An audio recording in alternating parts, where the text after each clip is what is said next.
Rob's story is an interesting one, and I think it's something that I'd like to talk about, and I think it's interesting to get Rob's perspectives in terms of the journey that he's been on and is kind of currently going through. So Rob is one of my clients. He's also one of my close friends, and I'm happy to call him that. And Rob and I first met quite a while ago now, maybe 5 years ago. I can't quite remember. And we met because professionally he's an electrician, and he was doing some work on my house in France, and we quickly became friends. I was invited round to one of his world famous hog roast barbecues, which he at the time was hosting in France. Met his lovely wife Helen and his kids. And his dog, albeit the dog was a different dog then. This one's a new one, and yeah, we became friends quite quickly. And one of the things Rob said to me was, he'd love to get into fitness. He'd been watching triathlon on TV and was kind of like motivated and enthused by that, and wanted to give it a go himself. The key issue that Rob had was that, two things, I guess. One was he hadn't done a lot of sport for a long time. So I think that's the first thing. And the second thing was that he couldn't swim. But he'd kind of set his heart on the fact that he was going to do this triathlon, and he'd seen it on TV and stuff, and he really wanted to give it a go. So that's kind of how Rob and I met. I have some questions planned, and I think the one that I would like to start with is one that we covered in one of our earlier episodes. I would like to know from Rob. Rob, what was it like? What did it mean for you to be fit? What kind of sports did you do? Did you exercise? Were you regular at it? Tell us a bit more about that. Yeah. Well, when I left school, I was quite lucky. I was like one of the stronger ones, and I was quite fit at school. I was on the cross-country team, on the basketball, like all the football teams. Didn't really stand out in anything.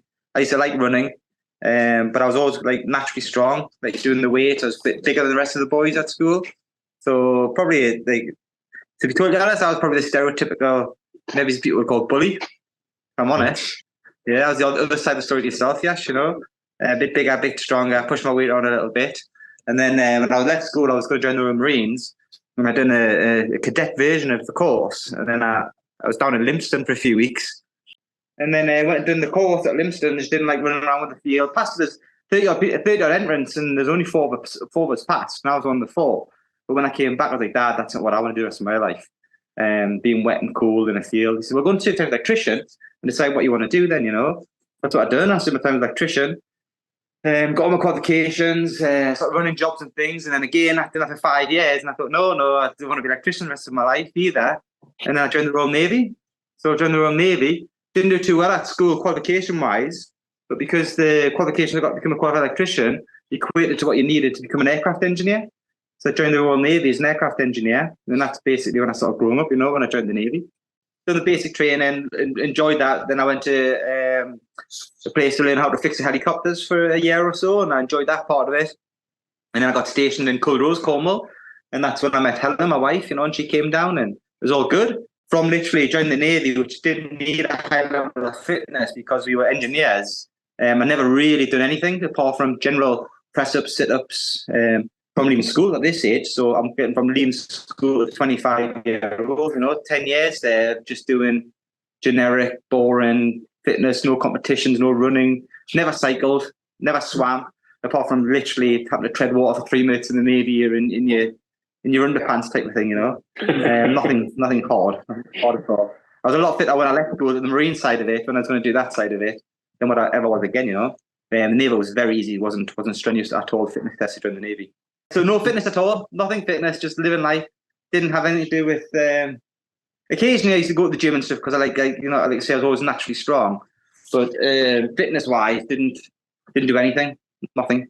So left the Navy, went travelling, drinking on a weekend with the lads and my wife. Fitness wasn't even in the picture at all.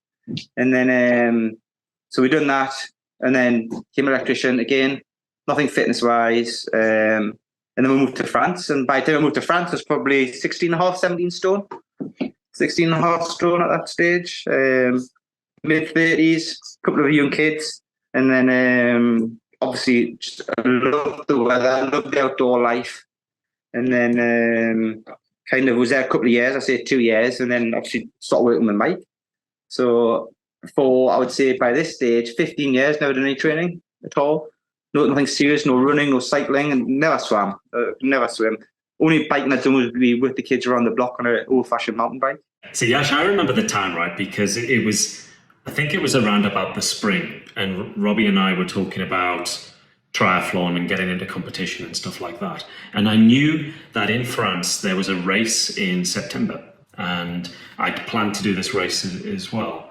And it was a half Ironman distance. And I said to Rob in the spring, you know, because he was keen, he wanted to do something. I said, well, you need to have an objective, something to aim for, you know, because that'll help motivate you. You'll do the training, and you know, it's probably a good kickstart. So why not register for the half Ironman? And he was like, but I can't swim. and he didn't ride a bike. He'd done some running, but that was about it. And I said to him, I said, well, look, I'll train you, I'll coach you, and I'll get you through it.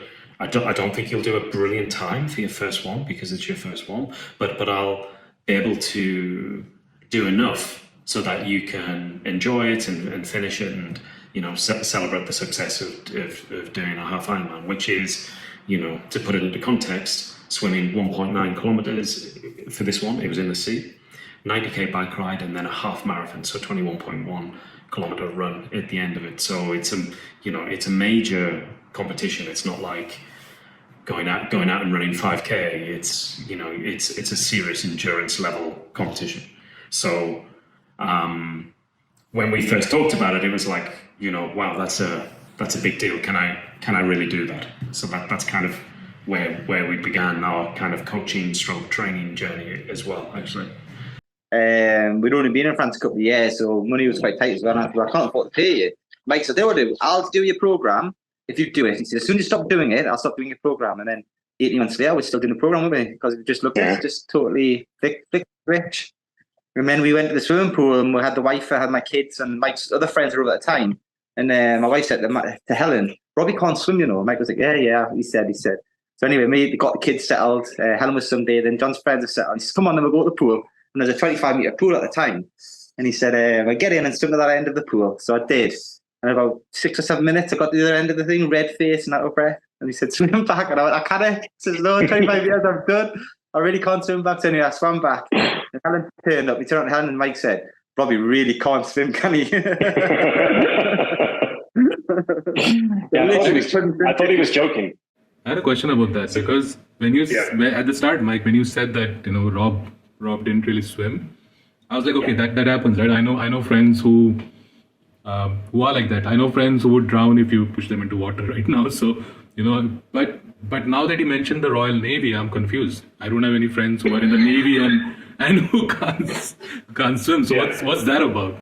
Yeah, you've got a guy that works for the Navy but can't swim. Yeah, basically, the Royal Navy fitness test is about jumping in the water, the swimming and treading water. You know, so all you got to do is tread water with an overall on and a certain weight and be able to get in and out of the boat. So you actually don't have to physically swim lengths at all, you know, or just literally jump in. And then the training, you know, you take anything, you do 8 weeks of basic training. They don't train you to swim, they literally train you to tread water. So the ship sinks, you can tread water for like 10, 15 minutes. But it's not even that. I think at the top of my head, I think it was tread water 6 minutes in a pair of overalls. But, you know, put your head back, float and catch the tread water, and that's what you get trained for. So it had nothing to do with actually swimming lengths to pass that part of the test. So I just want to take one step back, Robbie. And like when you met Mike, was there already something on your mind that you wanted to race? Or is it that when you met Mike, then the idea started to grow? Like, how did that happen for you? I think when I met Mike, was at that stage where life was, we'd settled in France, we'd just got a new house in France, and I think I was just looking for a challenge. Like, me and my wife called myself the 5-year man, you know, like do things in 5 years and then do something different. So I think I was just at the stage in life again where I just needed a new challenge. And then I seen Mike and doing what he'd done, I was like, wow, that's like amazing, that. I'd love to do that. but never thought I could actually do it, And then obviously not swimming, hardly ridden a bike. And I was always generally a half decent runner. And I like running, but I was like, say 16.5 stone at the time, so I couldn't run far. And then when I seen I think Mike actually done an Ironman event within like 3 or 4 months of meeting him. And I'd followed him. I didn't know about Strava or the Ironman app, and I followed him, and I became like Mike's #1 supporter, I think, for 6 months. And I just thought, wow, I would love to do that. And then over the next kind of 12 months, it went from doing triathlons and Mike said, let's do a half together. And we put the work in, and that's kind of how it happened. Just one of those things you could never think you can do. When you put your mind to it, you can, One of the things that kind of inspired me about Rob, and one of the reasons why I wanted to help him as well was his story had many parallels to my own. So I'd also kind of, I hadn't been fit at school, didn't really get involved in many sports, and as an adult didn't really do a great deal of sport until my mid 30s.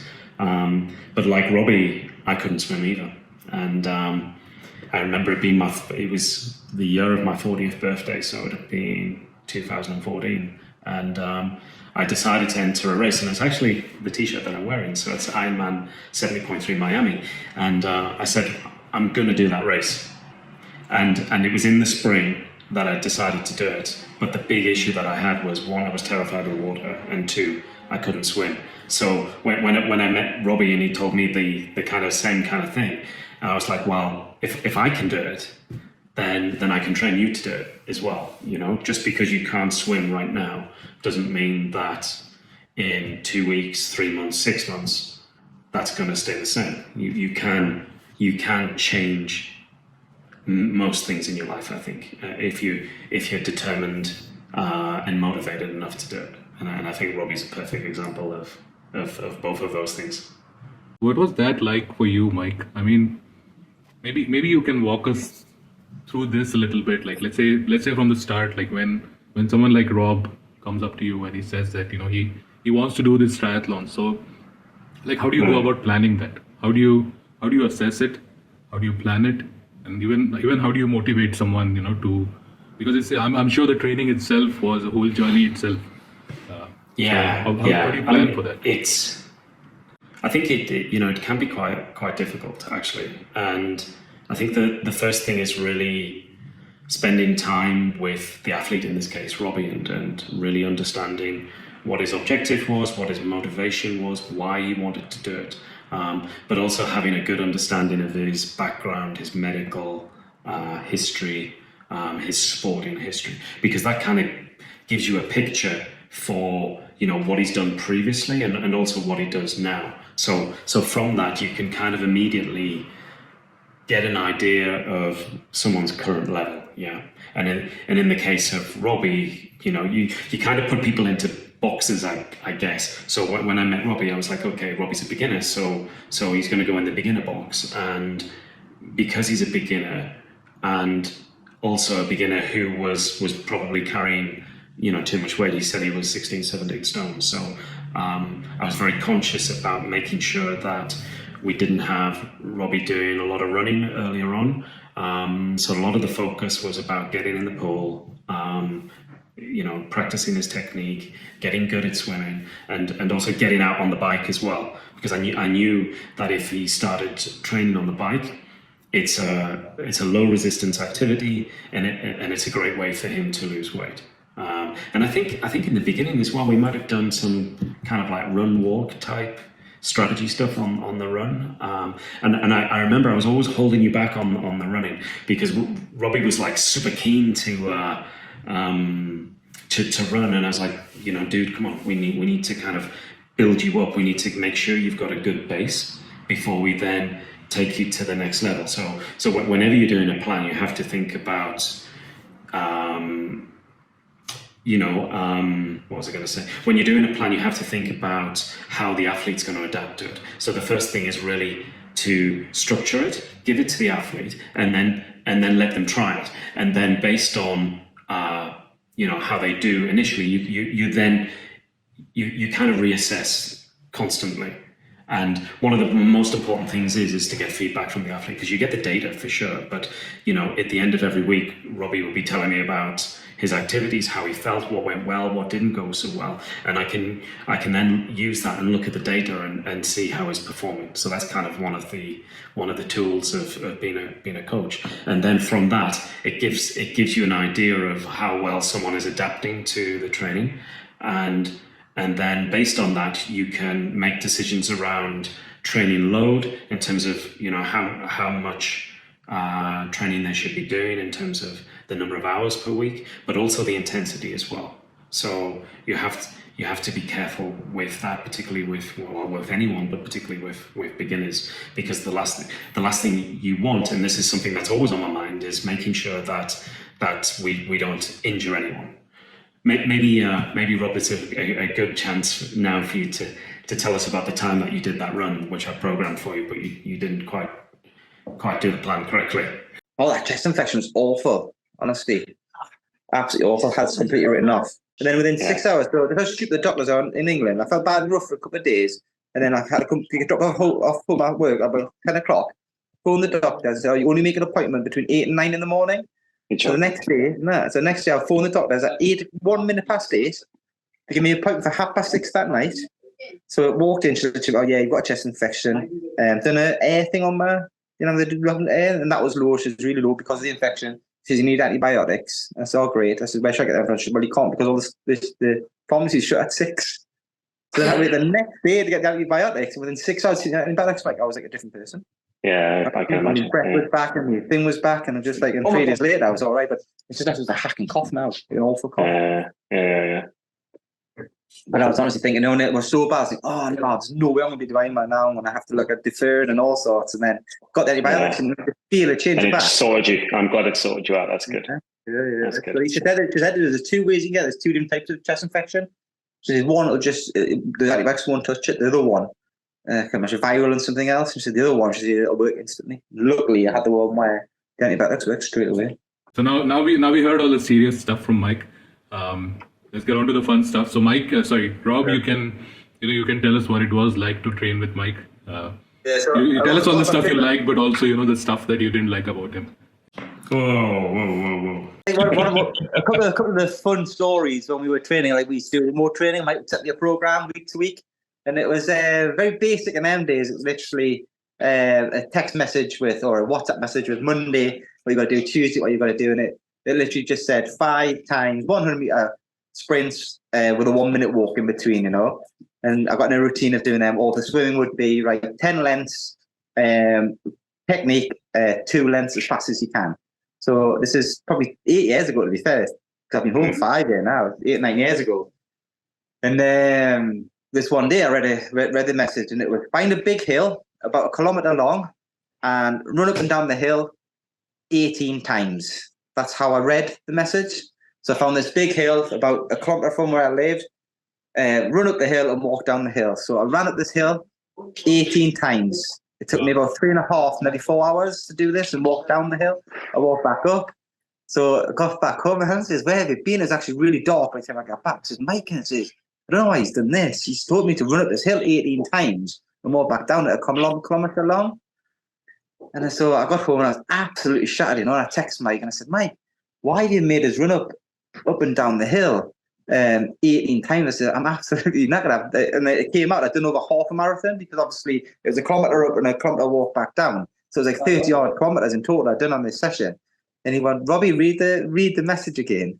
So I went back to the message and I went, definitely says, run up the hill 18 times. No, what it actually said was do 18 intervals up and down the hill. So I was supposed to run like a couple of 100 meters, stop, and then walk, run a couple of 100 meters up and down the hill. But I completely read the message wrong, and I ended up doing like 30 kilometers up and down this hill. And it took me like 3 or 4 hours to complete the session. The first I saw, I actually had a good laugh about it. Mike was like, I think you best have a couple of rest days to sort yourself out.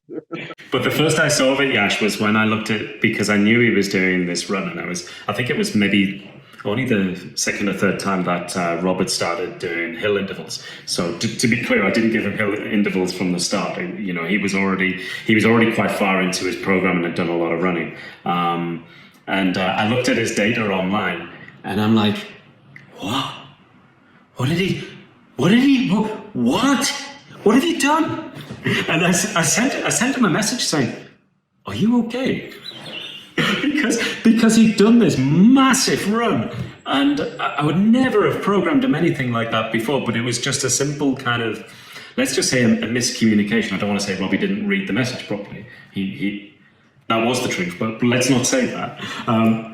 But you know, it's I guess with some things you need to be clear on what the communication is, and thankfully these days we've got things like Training Peaks and Trainerize and other types of apps which are really good from a coaching perspective. So generally all that stuff's really clear. But sometimes things happen. Yeah, it's always but it's always good as well.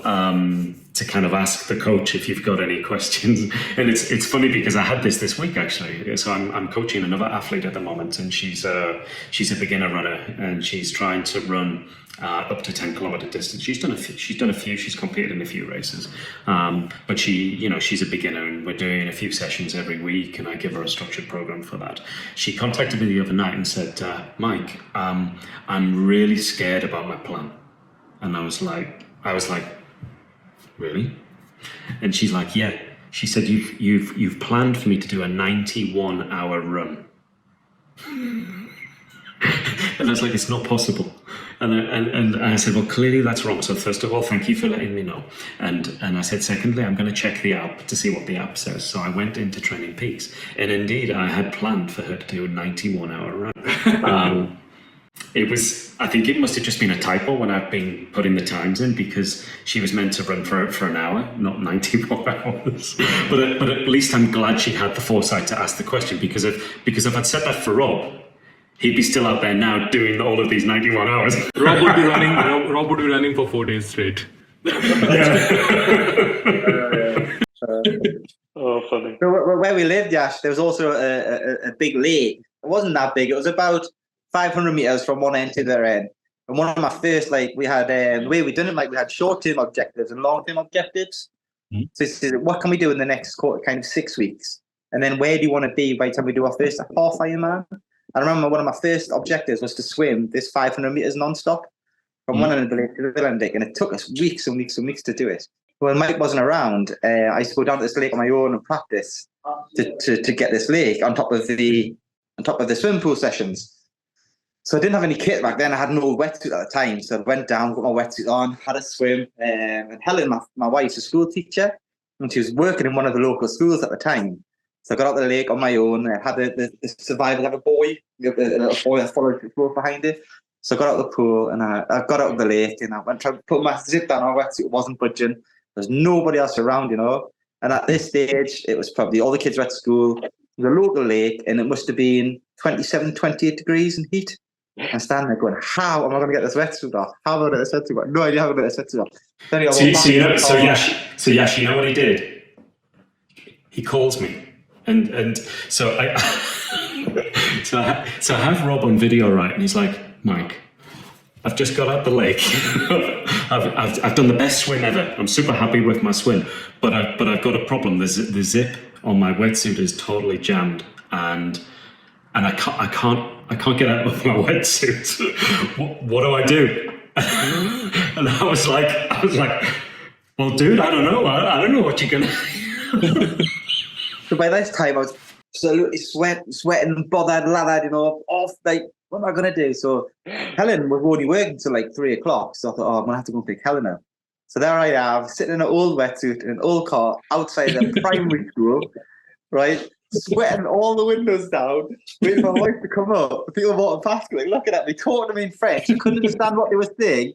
Bright red in the face. And I was like, oh, this is so embarrassing. So eventually Helen comes out of school and she goes, what are you doing sitting in this heat in a wetsuit for? I was like, it's not my choice. I was like, it's proper stuck. How did learning the swimming feel for you?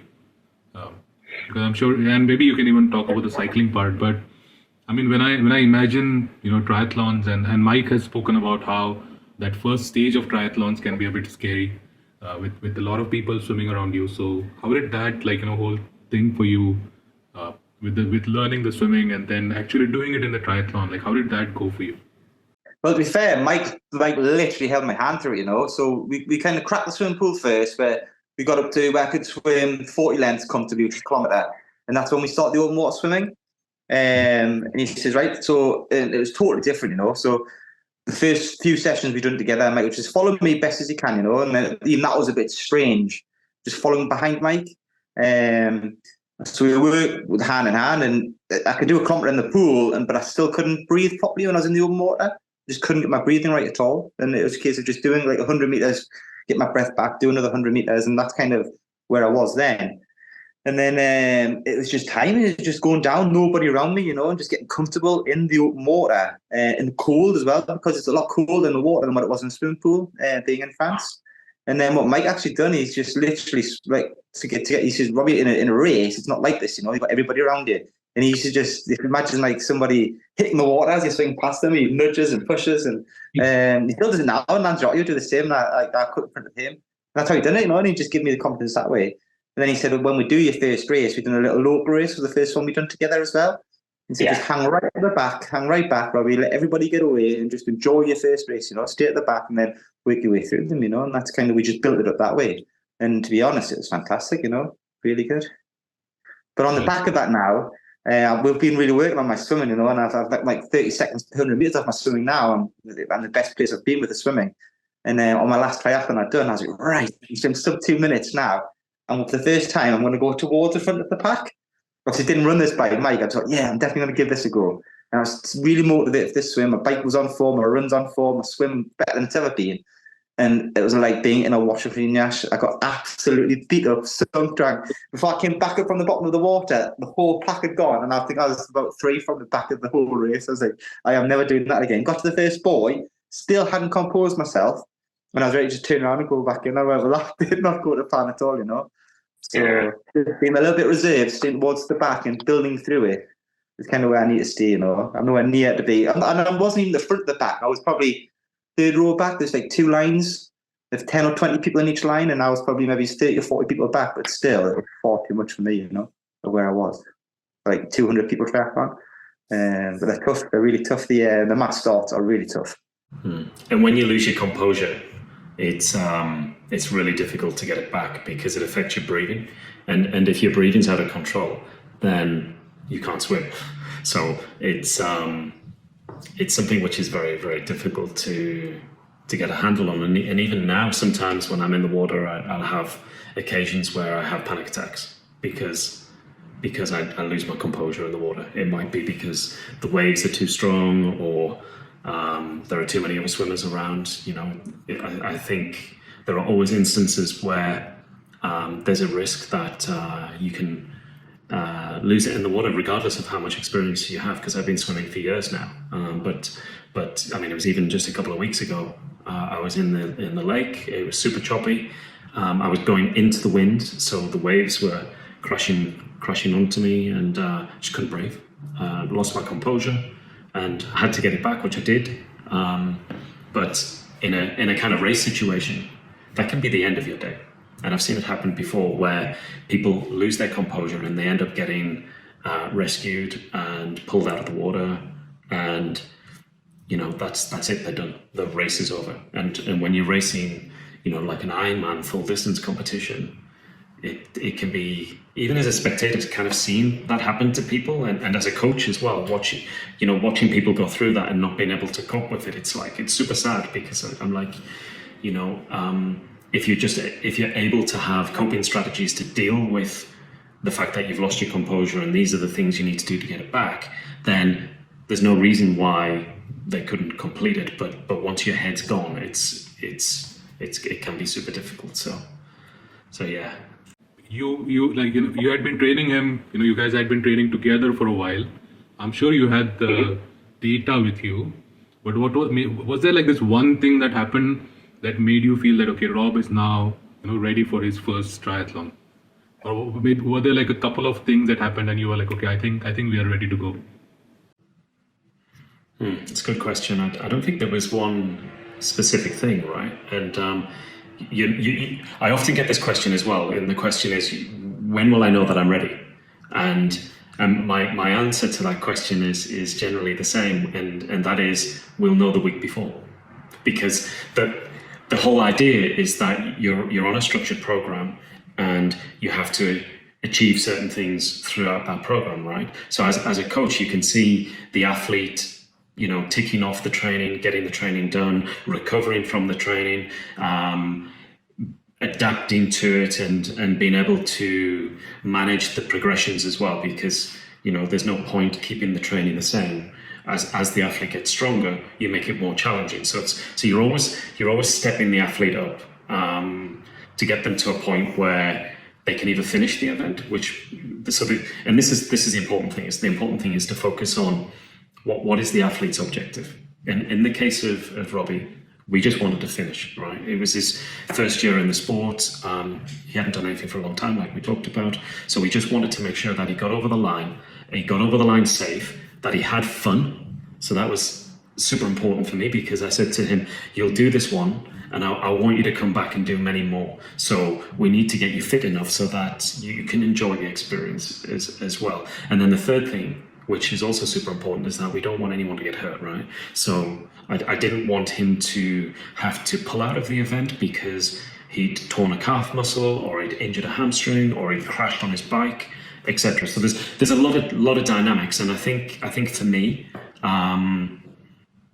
as a coach, the thing that's really important is to see how the athlete applies themselves through the plan. And what you're really looking for is consistency. So if the athlete is delivering week on week, getting the training sessions done, recovering from them, and then moving on to the next phase of training, that starts to build confidence in me, the coach, because I can see, well, actually, yeah, he's able to handle the training that he's doing, and every step he's getting closer and closer to the objective.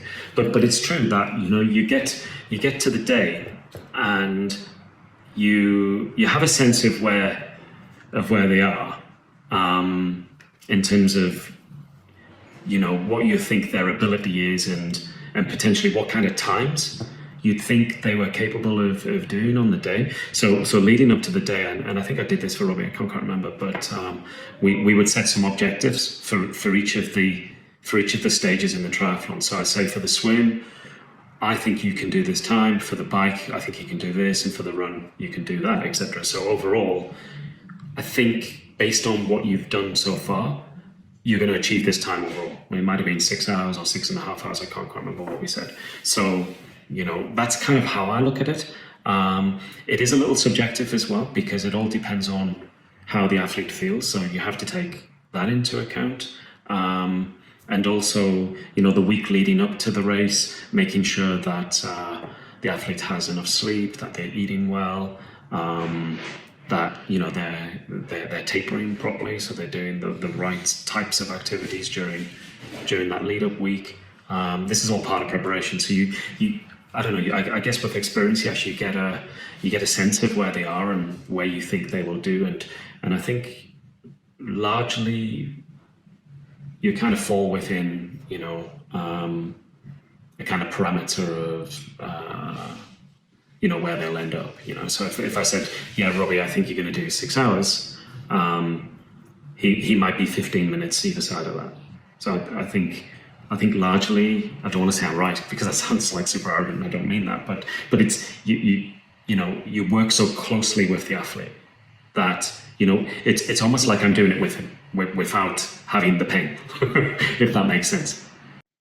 For me, I remember, like I said, we had the short-term and long-term objectives, and maybe it's like being away and we're doing like remote training for 4 or 5 weeks. Then Mike would come back and you'd say, right, we're going to go do a 10K run. So I remember one of our goals was 10K in under an hour. And at that stage, I couldn't run probably 5K in 40, 45 minutes. And I think it was maybe 3 or 4 months of the training. He said, we'll do a first 10K run. I said, oh, great. And then we went off, and Mike had a watch. At this stage, I didn't have any of this technology. Mike had a watch. I told us exactly how we ran and how fast we were. So he said, are you okay? I was like, yeah, I'm struggling, but it's okay. What I didn't know was Mike was actually running at a 6-minute kilometre for 10K. By the time he got back, I was absolutely gone. And he went, how did that feel? I went, oh, you had us there. I says, you had to be right on the edge. Yeah, I was absolutely knackered. He says, that long-term objective, you wanted to run 10K in an hour. I was like, yeah. He's like, oh, you've just done it. And that was like, wow, I can't believe I've just done that, That's the first time. I never thought I could do that. And that was the first point. And that kind of gives you the motivation. But he knew I could do that. But if Mike had said to me on my program, go and run 10K an hour, there's no way I would have done it, because my mind would have said he couldn't do it and everything told me I wouldn't be able to do it.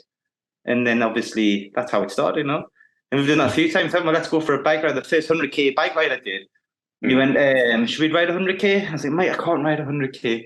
And he says, come on, we'll just go out for the day. And before we knew, I didn't have technology at first.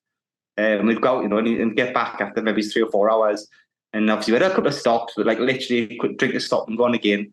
He says, how do you think we've done? I was 60, 70. So you just do first 100, you just do 100K, your first 100K, things like that. And it just went really well, didn't it? So kind of he knew I could do it before I knew I could do it. And it was fantastic that way, And just having that support there to say, right, come on, let's go and give it a shot. And then because Mike is an athlete himself, it just also gives you that confidence that you can get there.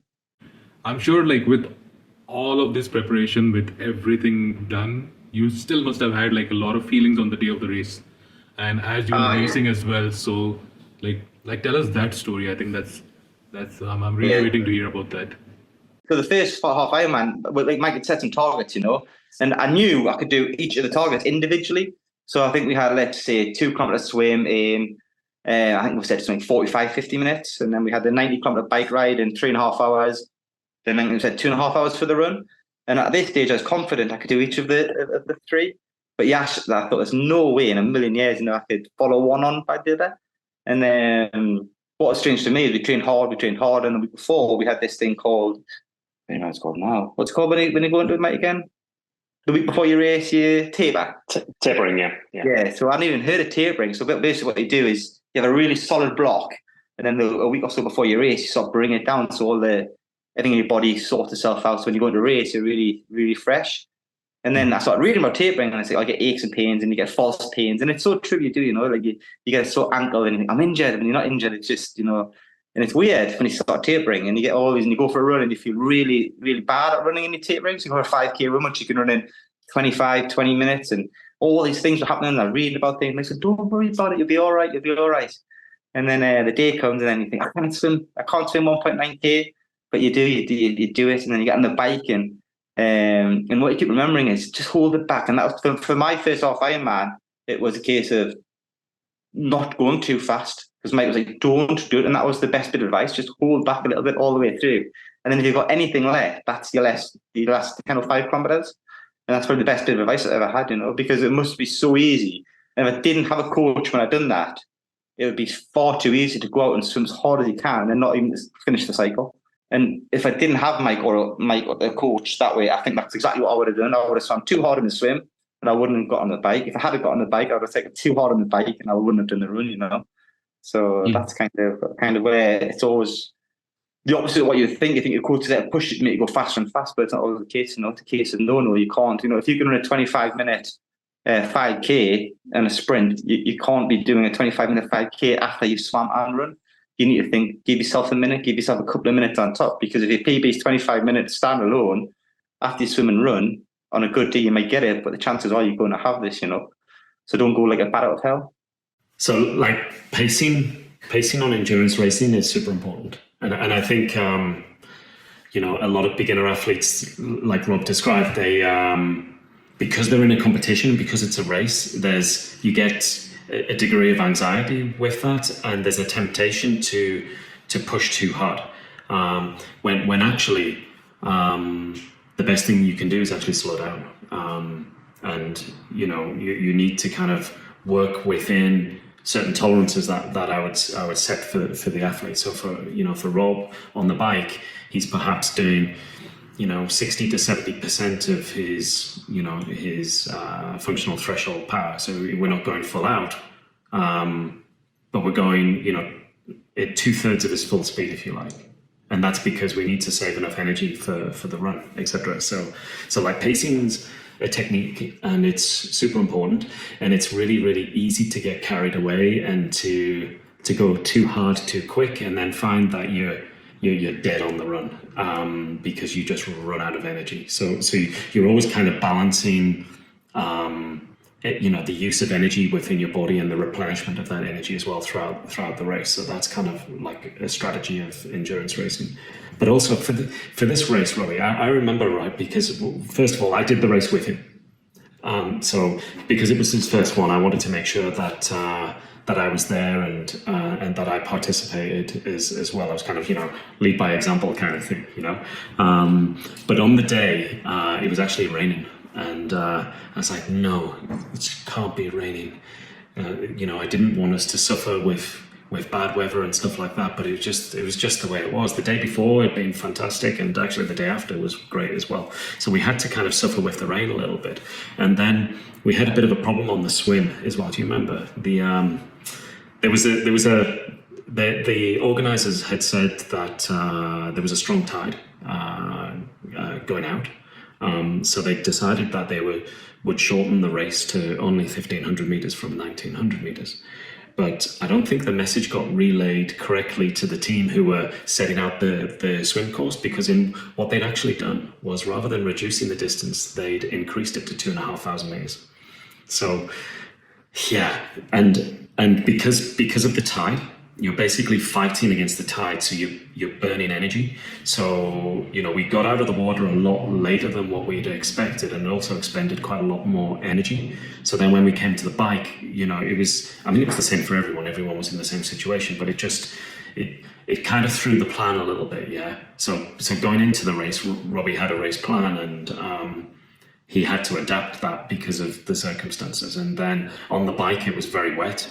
But fortunately, when we came to do the run, the sun had come out and it was shining, and I'd finished my event, so I was at the end, and I'd got changed and stuff, and I was waiting with Helen, Robbie's wife, on the finish line, and it was great to kind of see him come in, his big smiling face, and he was so happy to kind of finish. It was just amazing, and it was nice to share that experience with him coming in. So that was brilliant. But the other thing as a coach as well, you kind of get a bit emotional about the whole thing, right? Because I'm like, that's my boy, he did it, so there's that aspect to it. But also, like, leading up to the race, and particularly on race day, I was nervous. I was more nervous than what he was.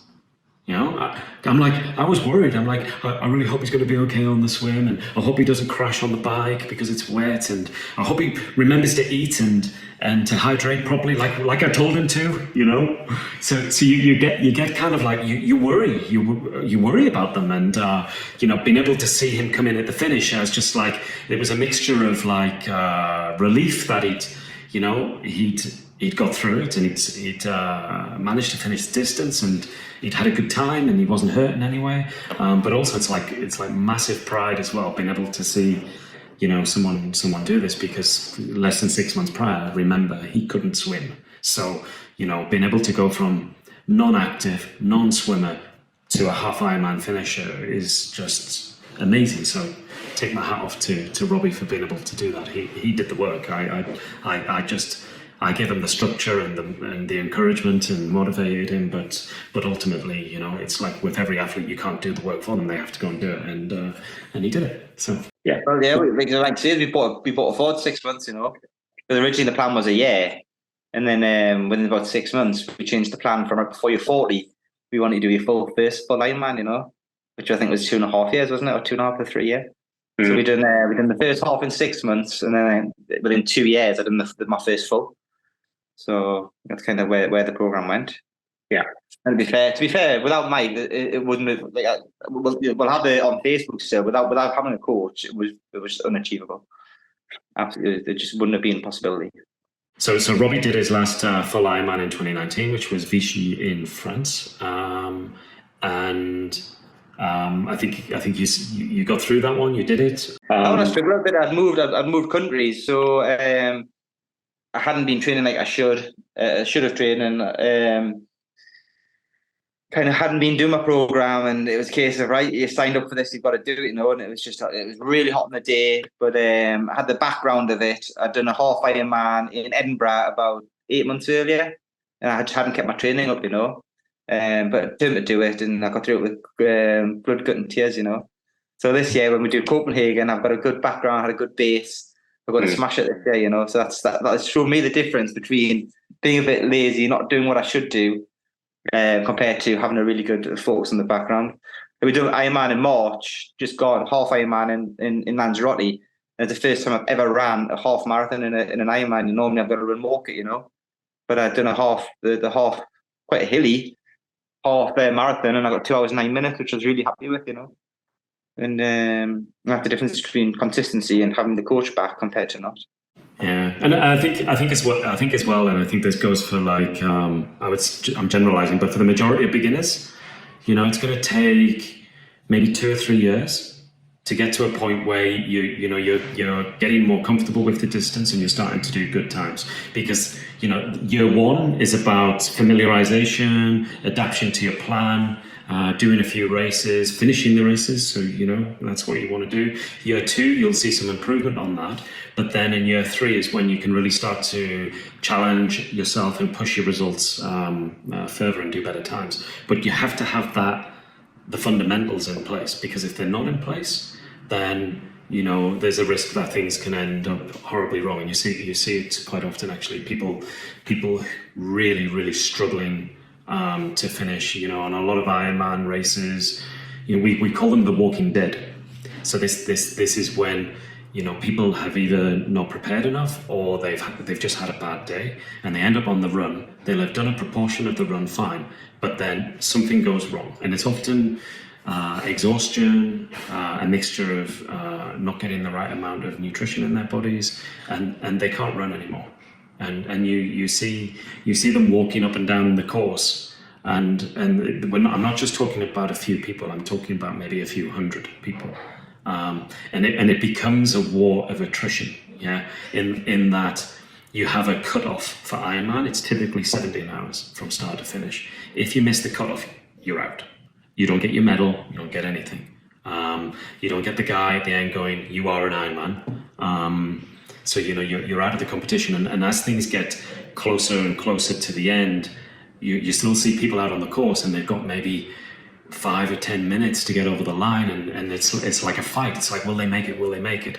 So that's when you're involved in long distance competitions like Ironman, you see people really fighting through to get to the end. That it can be heart-wrenching to see the people that don't make it, but also like super exciting to see the people that do, and the people that really push themselves to get over the line. So yeah, there's this kind of, how do you say, it's an intimidating expectation, right, to be able to do something like that. And then the times that you do hear about are like 2.5 hours, 3 hours, maybe even like I've heard of people who have done it in 4 or 5 or 6 hours.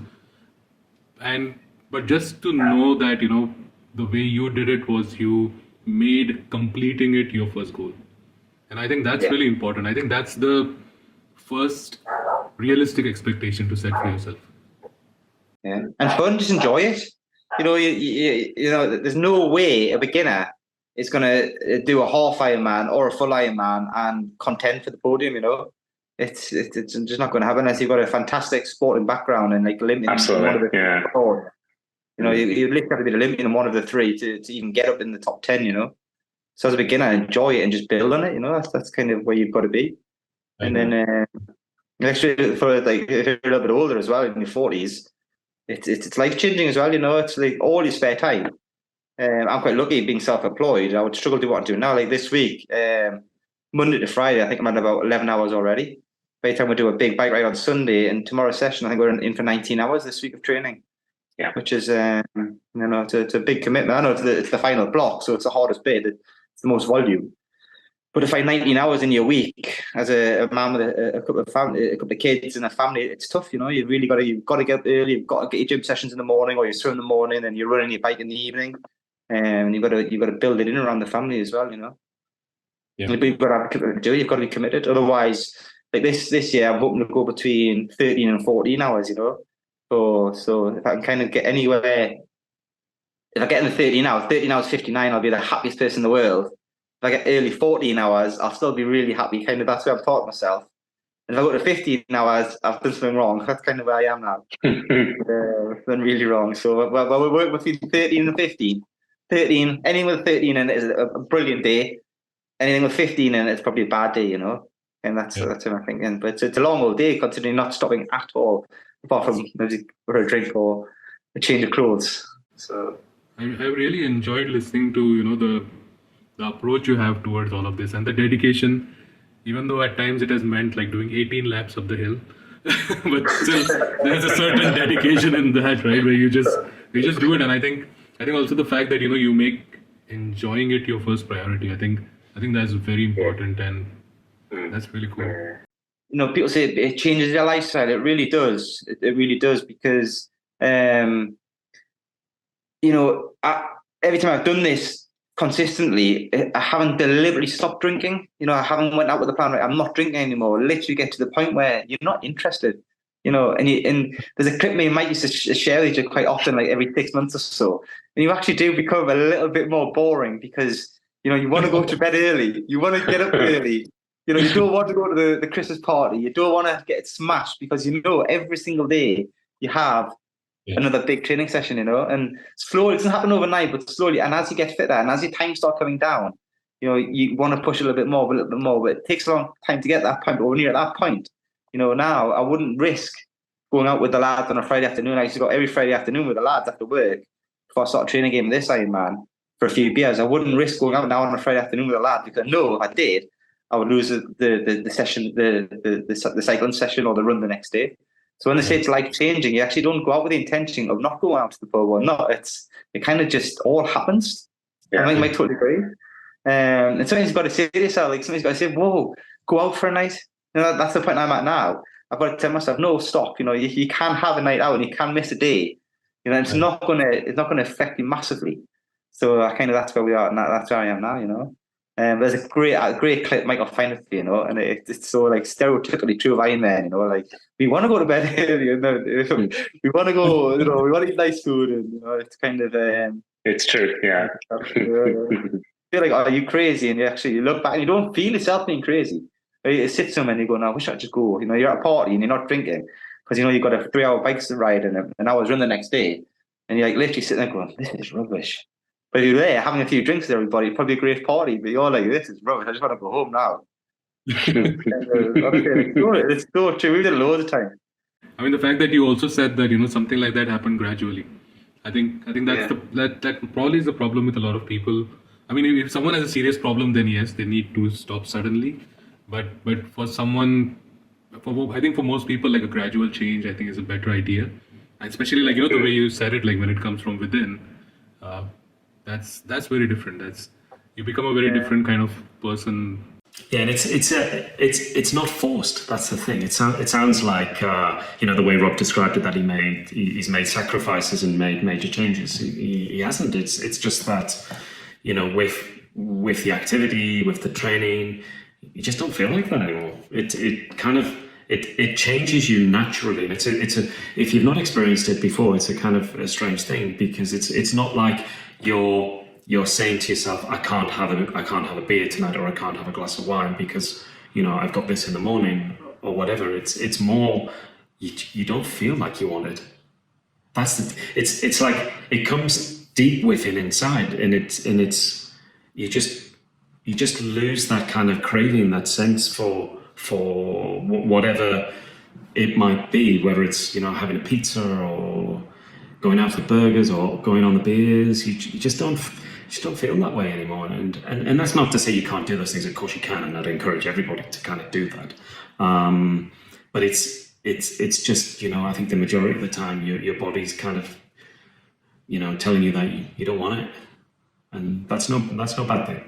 It is funny. It's a strange thing to describe, actually. It's a weird thing to describe, actually, because it kind of creeps up on you and you don't really notice it, and then it's there and you're like, "Oh right, yeah, I don't really fancy that anymore." Isn't that strange? Because I used to really like that. So it's weird. Yeah, it's again when I done Vichy, I didn't do any training. I literally done Vichy, struggled like mad, got through it, kind of pat myself on the back for doing it, and over the moon, finally became an Ironman. And then I probably had 2.5 years off again, yes. Done the odd swim, done the odd cycle, but nowhere near like training again, put all the way back on. And then I used to look back and think, "God, I could used to do that," And then I got back at the same boat where I couldn't do that again. And then literally I see Mike's, I'm doing Ironman Copenhagen, and he said 12 months. I've been injured for 2 years, so I didn't know at the time.